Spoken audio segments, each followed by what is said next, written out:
special triangles? Well, these are special right triangles. One special right triangle is x, x, x root 2. Now, you remember from geometry, the base angles theorem, if the two sides are equal, the two angles opposite those sides will be equal. Well, that means this angle is equal to this angle. If this is 90 degrees or pi over 2, then we have pi over 2 to play with. Pi over 2 divided by 2 is pi over 4, or 45 degrees. So this is a classic 45, 45, 90 triangle, which is the same as pi over 4, pi over 4, pi over 2 triangle. I love those radians, and you will too. So let's just say that these equivalent sides are 1, then that means this is 1, 1, and this is 1 times root 2. So sometimes you see these 45 degree, 90 degree triangles as 1, 1, root 2. But look what happens in our unit circle. If I put this in the first quadrant here, I am forced, if this is my x and my y, I am forced to have the hypotenuse as 1, not the root 2. Root 2 is about 1.4. It's too big for our purposes. So if I'm forced to make the hypotenuse on my unit circle, which is the radius, 1, well, if I have x, x, x root 2, and I'm forcing this side to be 1, then mathematically I'm saying x root 2 must be 1. Divide both sides by root 2, and we get x is 1 over root 2. Let's rationalize it. We don't want to leave radicals in the denominator, so if I multiply by root 2 over root 2, I get root 2 over 2. That is x. Where does x go? Here and here.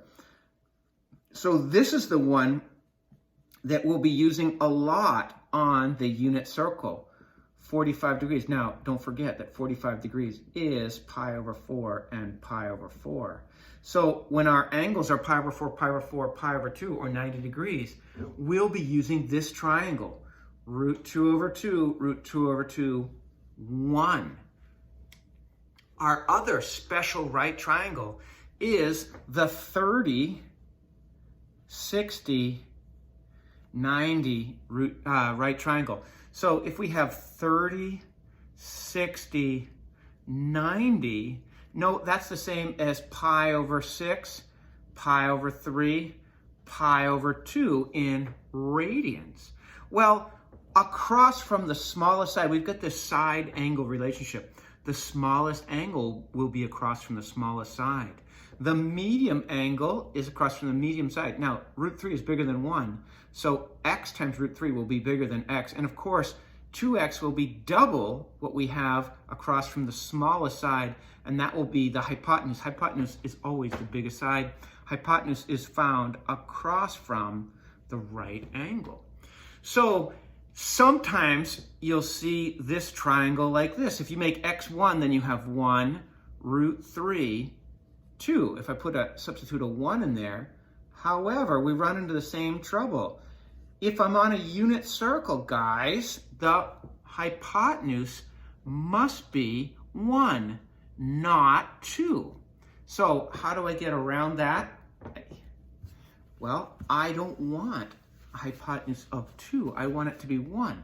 So if I draw this special triangle on the unit circle and I specify that 2x must represent 1, I'm mandating that. Divide both sides by 2 and I get x is 1/2. Well, where does x go? Across from the smallest angle. So this is 1/2. And if the x is 1/2, then this side will be 1/2 times root 3. Well, numerator times numerator gives us root 3 over 2. So this is the triangle you'll see a lot of. Across from the smallest angle, 30 degrees, 1/2. Across from the medium angle, 6 degrees, root 3 over 2. And across from the 90-degree angle, 1. Here's our summary of these special right triangles Where? On a unit circle. The 45, 45, 90 degree triangle, which is pi over 4, pi over 4, pi over 2 in radians, is root 2 over 2, root 2 over 2, 1. That 1 will be our radius. Looks like this is in the first quadrant right here. And our 30, 60, 90 degree triangle, which is pi over 6, pi over 3, pi over 2, I'm trying to get you to be automatic with that, is across from 30 degrees, 1/2. Across from 60 degrees, root 3 over 2. And across from 90 degrees, 1. Looks like that's the first quadrant, and that's our radius of a unit circle.